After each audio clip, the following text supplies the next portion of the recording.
What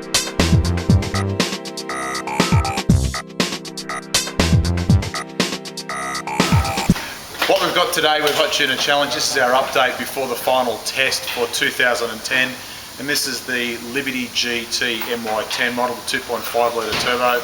It's got the MRT XB kit and a heap of other item suspension parts. And what I wanted to show you on this today, it's a good example with most Subaru models with the Thurston strut front suspension. This particular bolt, which is in the upper arm here, which is replaced as this top strut top bolt, is typically adjustable on all Subarus. Now the tendency is to get more negative camber to increase handling in the front end, is to replace it with a smaller bolt, which is then also adjustable. Now this particular bolt has also got an offset cam adjuster on it, which when you rotate the bolt, it changes the angularity and moves the actual position or the axis of the bolt in and out, which there gives you the negative positive camber. Now the downside is putting a smaller bolt in replacement of the bigger bolt is, whilst it's good, you'll get initially a lot more negative camber. The downside is one decent knock in the wrong direction and the bolt will actually slip and you can end up with less camber than what you actually wanted. So what we've checked on this car is the replacement size of the bolts. We've made the decision that we don't want to do it because of the risk. We're going to put the factory bolts back in and crank it up to maximum negative camber, which typically is around 3/4 of a degree that you can get factory standard out of a Subaru. Now on the rear of this car, we'll come around the back. A bit hard to see, but up underneath here, I'll get my cameraman to come around. You see, I'll show you some still photos and I'll talk to you at the same time. This particular top arm here is what controls the negative camber on the rear suspension of this particular model. The 08 onwards Subarus have got this multi-link rear suspension. They've done away with the Chapman strut rear suspension. It gives more room in the cabin and obviously it's a completely different revised suspension setup, but a lot of the parts are similar across the range. So a lot of these parts are actually similar to the Impreza models as well. So what we've done is replace this top arm with the white line upper adjustable inner pivot bolts, which allows us to then adjust negative camber, which factory standard on this particular model is not able to be done. And I'll just come around the front here. You'll also notice this particular arm here is what adjusts the toe as well. And that arm, if we've got time, we might replace that with a similar arm to what we've got on Project STI as well. And you can see from up the back here, we've fitted the adjustable rear sway bar. This particular bracket here stiffens up the factory mounts.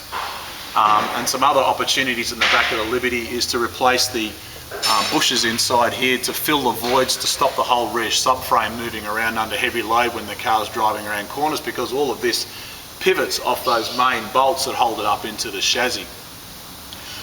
Some other things that we've done on this particular car is right up under here is the factory fitted blow-off valve.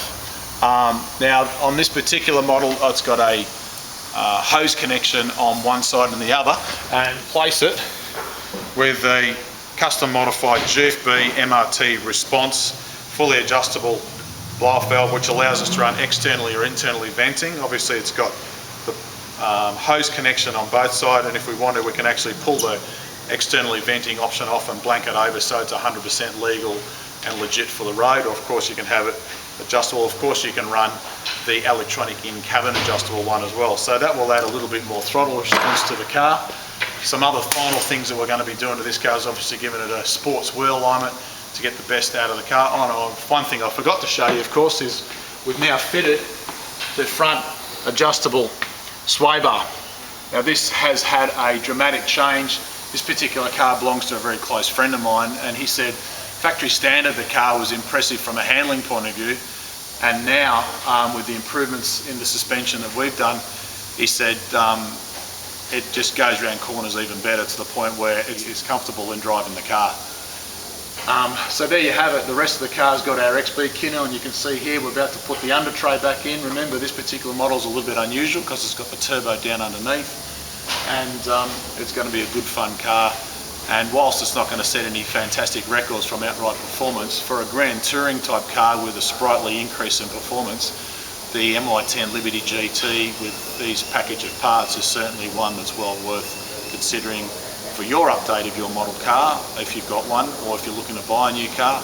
The other thing I wanted to point out, with all the Hot Tuner Challenge kits, We've got downloadable documents that you can get off our website, which gives you a full specification list of these cars and parts so you can refer to them as well.